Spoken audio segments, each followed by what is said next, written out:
media dan kebudayaan media dan peradaban ya. Jadi memang kita berkaitan dengan kebudayaan ya, kebudayaan, terbentuknya kebudayaan maupun yang disebut sebagai kebudayaan itu ternyata bukan lagi semata-mata hal yang berkaitan dengan kelestarian kebudayaan ya, tapi pembentukan budaya, kehadiran budaya baru ya. Baik Mas, terima kasih Mas Wenang. Baik, kita lanjutkan. Kebetulan Mas Wenang izin lip ya. Nah, kita sampaikan dulu materi yang sudah kita siapkan, dan nanti ada beberapa materi juga yang akan kita sampaikan setelah perkuliahan ini selesai ya, dalam proses untuk dimasukkan ke LMS ya, termasuk video-video pembelajaran yang nanti juga akan kita hadirkan kepada Anda. Tentu saja kita berharap ada manfaat buat semua ya dari perkuliahan yang kita selenggarakan selama 1 semester ini, dan kita lihat bahwa hal yang sudah Anda lakukan ya, dan bukan hanya pengetahuan aman terkait dengan kebudayaan yang berkaitan dengan budaya media ya, atau Anda sekaligus mengenal kebudayaan dan juga mengenal budaya media. Budaya media seperti yang sudah Anda lakukan, Anda praktekkan ya, itu adalah bagian dari perkuliahan kita memang dalam teori dan praktek. Jadi Anda mengetahui bukan hanya sekedar apa yang disampaikan, baik melalui buku bacaan maupun melalui materi perkuliahan dan melalui perkuliahan yang kita selenggarakan. Tapi yang paling penting Anda juga mengetahui bagaimana media itu dibentuk ya, bagaimana produksi media itu dilaksanakan di setiap media. Dan memang yang kita lakukan itu adalah media digital ya, artinya media multimedia juga ya. Di situ Anda bisa share video juga, bisa juga Anda menggunakan foto, bisa juga Anda menggunakan teks ya. Jadi memang platformnya itu adalah platform multimedia yang selama ini memang menjadi bagian yang tidak terpisahkan dari media baru yang hadir di awal-awal tahun 2010 lah kira-kira begitu, tapi mulai berkembang dan kemudian mengalami perubahan ya yang sangat mendasar. Media-media sekarang sangat dinamis ya, dan tidak lagi satu platform ya. Jadi konvergensi media juga sudah dilakukan oleh banyak media ya. Jadi Anda bisa mengenal ada grup media misalnya MNC ya, yang mempunyai surat kabar tapi kemudian surat kabarnya tumbang juga ya, majalahnya juga tumbang. Di sana ada Seputar Indonesia tapi kemudian tidak bertahan ya, jadi mereka platformnya hanya online sementara ini, karena memang Seputar Indonesia itu pada awalnya diharapkan bisa hadir untuk menyaingi grupnya Kompas Gramedia ya, untuk menghadirkan sebuah media yang dianggap media yang berlandaskan pada quality media ya, atau media yang berkualitas. Tapi ternyata tidak bisa bertahan karena memang biaya produksi media cetak sangat mahal, dan kemudian mereka hanya mengandalkan media digital ya. Selain televisi juga ada, mereka juga ada radionya, tapi mereka tetap televisi itu sampai sejauh ini ya, apalagi di tengah ada media-media baru yang terus hadir dengan platform YouTube ya, dengan platform yang tentu saja bisa kita lihat sangat mengubah budaya media yang ada ya, dan itu juga diikuti ya oleh media-media agar tidak tersingkir ya. Mereka menyelenggarakan juga platform media barunya ya, yang menggunakan new media tadi. Jadi ada platform media sosial ya, Jadi itulah yang dilakukan oleh media-media di era sekarang ya. Tidak hanya sekedar satu platform, tapi juga menggunakan banyak platform ya.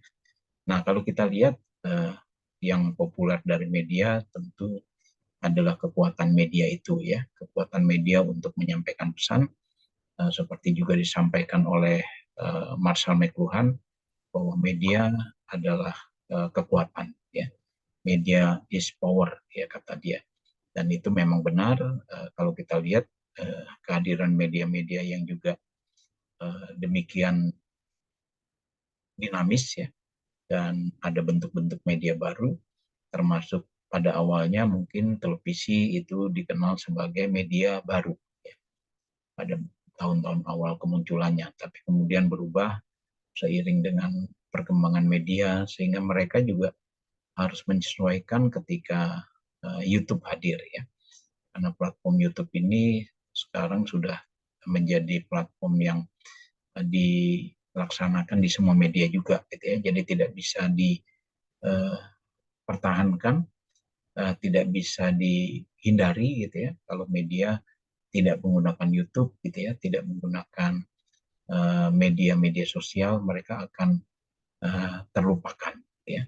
Mungkin ada beberapa media yang masih bertahan dengan konsep konvensional, mereka juga tidak bisa bersaing ya dengan media-media yang ada. Nah, kita bisa melihat bahwa media selain menghadirkan teknologi ya, teknologi media yang menghadirkan media-media yang sangat beragam, itu antara lain juga televisi juga sudah mulai berubah ya. Tayangan televisi yang ditonton juga lebih banyak menggunakan internet ya. Sejak ada internet, masyarakat bebas memilih tayangan yang ingin ditonton ya.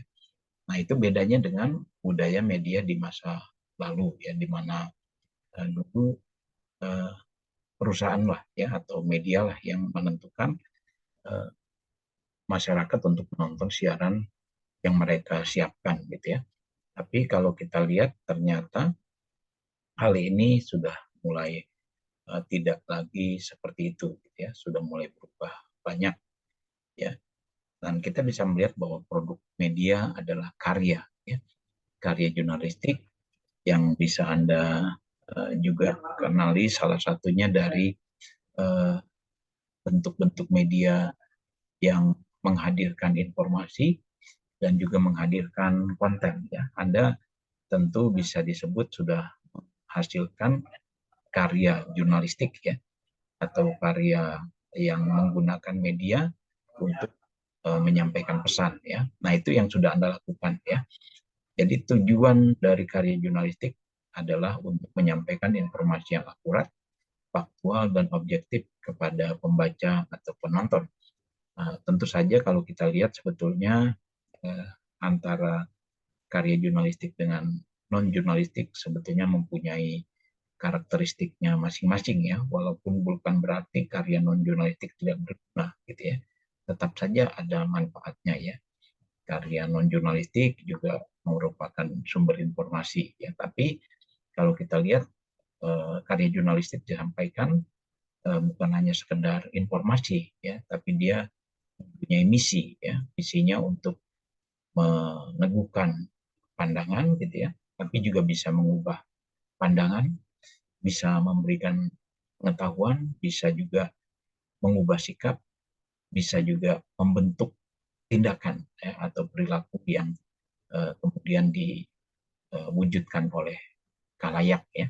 Nah, itu terjadi pada saat kita membahas tentang kekuatan atau wujud dari media yang memang bukan hanya sekedar memberikan informasi, tapi juga memberikan karya jurnalistik ya. Kita lanjutkan budaya media ya. Kita bisa melihat bahwa perbedaan antara karya jurnalistik dan informasi itu adalah berkaitan dengan fakta atau opini ya. Jadi yang dibentuk oleh media dan itu adalah fakta ya, dan mereka bisa membentuk opini. Tapi kalau opini itu adalah pendapat pribadi ya, dan biasanya karya jurnalistik harus bebas dari kepentingan, ya, bebas dari pendapat pribadi. Jadi wartawan tidak boleh memanfaatkan kekuasaannya, ya, untuk mengabaikan fakta. Ya. Jadi mereka tetap harus menggunakan fakta sebagai landasannya, walaupun tetap saja teknik ini bisa dengan menutupi 90% fakta, ya mereka hanya menampilkan 10% fakta atau kurang dari itu, bahkan 5% fakta itu tetap bisa dilakukan selama eh, yang dihadirkan tetap 5% itu. Jadi mereka tidak keluar dari itu, ya masih bisa, ya. Tapi kalau misalnya mereka berupaya untuk uh, sekedar menampilkan hal yang berbeda gitu, ya, tanpa dilandasi dengan fakta, nah itu biasanya akan tidak dipercaya publik, ya, karena kepercayaan publik itu bisa dilakukan kalau medianya memang hanya berlandaskan pada fakta, ya. Kemudian karya jurnalistik didasarkan pada fakta dan berusaha untuk memberikan laporan yang objektif, ya.